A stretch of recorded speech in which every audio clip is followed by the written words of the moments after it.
So yesterday, the Fire Emblem JP Twitter dropped a bomb on us with Fire Emblem Engage bringing back the Divine Pulse feature that was originally introduced in Fire Emblem Echoes Shadows of Valentia, and then Three Houses as Divine Pulse. Since then, I can't scroll through my Twitter feed without seeing a war break out between people on whether or not this is actually a good thing. So, I don't know, what do you guys think of rewind mechanics that have been a staple in the series over the last 5 years? Let me know in the comments, and maybe while you're down there, like and subscribe, because I hear it makes you a better Fire Emblem player if you do that. Anyways, on my Twitter excursion, I found what Mecha said, and I think he actually said it very nicely, that as a content creator, I do love this, because it means I can blitz through the game without being punished for any mistake I make, and I get to optimize my time between recording and creating content. But this loser in his replies also had a valid comment saying that it deprives the viewers of an experience that makes watching Fire Emblem so fun in the first place. Naturally, there are a lot of debates around the validity of incorporating Divine Pulse into the Fire Emblem series and whether or not it's a good thing, so I'm gonna give my take on it in a little bit of a ramble video here. This is scripted, but don't expect any fancy editing. I'm just gonna toss up an Engage JP player that wasn't translated to English in the background, so feel free to just listen to this video as a mini podcast of sorts, if you so desire. One of the main arguments that I see about Divine Pulse is that it's entirely optional, and if you don't like it, then don't use it. Well, this statement is completely false. While in Three Houses, the game doesn't make you use Divine Pulse left and right, if you lose Byleth, the game will force you to use it instead of taking the game over. You can circumvent this by using up all your Divine Pulse uses at the start of a battle and then going from there, but this just means that I can't actively ignore the feature.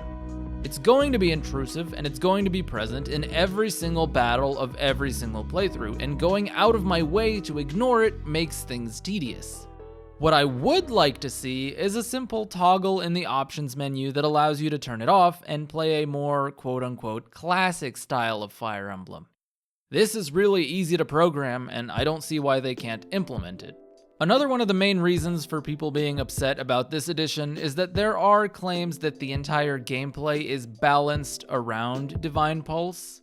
Honestly, I've played the 2 games with this feature in it, and I don't think I've ever really felt that the gameplay was particularly punishing to the point where I needed to use it. If the game was designed around this, there would be more ambush spawns and surprise mechanics, there would be a much smaller margin for error, the RNG would be far more unforgiving, and most importantly, the uses of it would be far more scarce, valuable, and you'd feel like you were actually running out of them on every map instead of having an overabundance of it and almost never using it.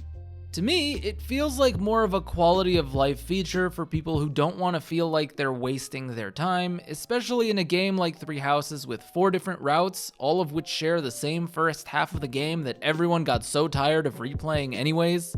Can you imagine replaying it that many times while having to redo entire chapters that you've already beaten just because of a stupid mistake you made while playing on autopilot? Yeah, me neither. I think what does contribute more to balance and difficulty is something like good map design and properly allocated combinations of enemy stats, enemy variety, and enemy placement. And if you're interested in that kind of thing, I actually made a video about it, and there'll be a link in the description or on the top right corner of your screen right now. Having said all of that, these 2 arguments that I commonly see are 2 that I don't really care for personally. I myself have a different reason for not liking the Divine Pulse mechanic. My problem with it is that it eliminates true accomplishment in the hardest difficulty of Fire Emblem playthroughs. Now, you can call this a sweaty gamer take if you want, because it absolutely is. But I believe in rewarding players for taking on the absolute hardest difficulty available. For example, Three Houses kinda did this when they did the yellow screen for clearing Maddening, but only on a regular first-time playthrough file. I would have liked to see them take that just a little bit further by adding a version of Maddening with Divine Pulse disabled, for example, and having a little extra reward for people who do that. It just lets you flex your achievements and flex your accomplishments, and I don't think there's anything wrong for rewarding those kinds of players. That's what I hope Engage does this time around. Give us higher modes of difficulty without the rewind mechanic, so that people who want to play without it can do so and feel appreciated for their efforts. I think this would increase the level of satisfaction that high-level players have, and also not take away from people who want to play the game casually for the story or content creators trying to get through the game and pump out content. One of the major points that a lot of people point to in favor of rewind time is that it helps in terms of accessibility and being new player friendly, and honestly, I get it. Historically, Fire Emblem has been making a lot of strides towards being more newbie-friendly since the introduction of things like casual mode, where permadeath doesn't really exist anymore.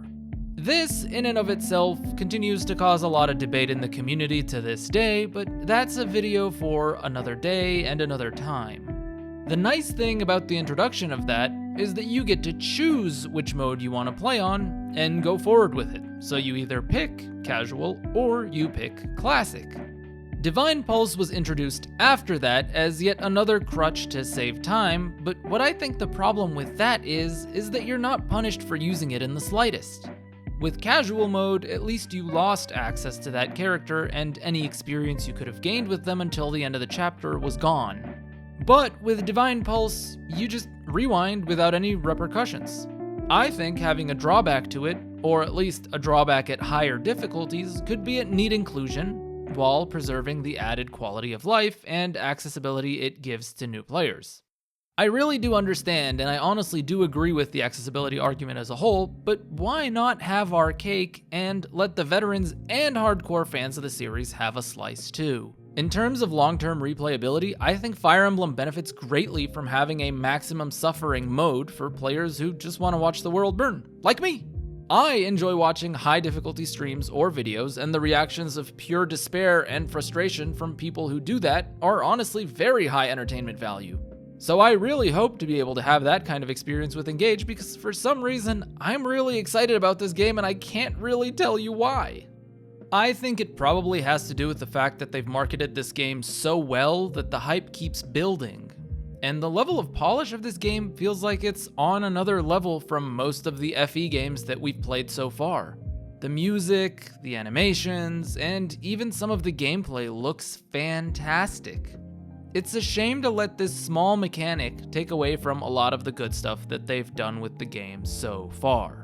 Overall, there's always a best of both worlds solution for something like this, and having options and toggles is something that we really shouldn't have to fight for in 2023. So I pray that Intelligent Systems goes ahead and incorporates this into the game. They've got a month to code it, so chop chop, get to it. And if I don't see this, I'm gonna write an angry email. Having said all of that, you guys can probably tell I don't really care whether or not it's in the game. I just want options. But there is one thing that I have a pretty bad feeling about, and I'm gonna save it for my next video, so I hope to see you guys in another one very soon, and have a good one. Peace.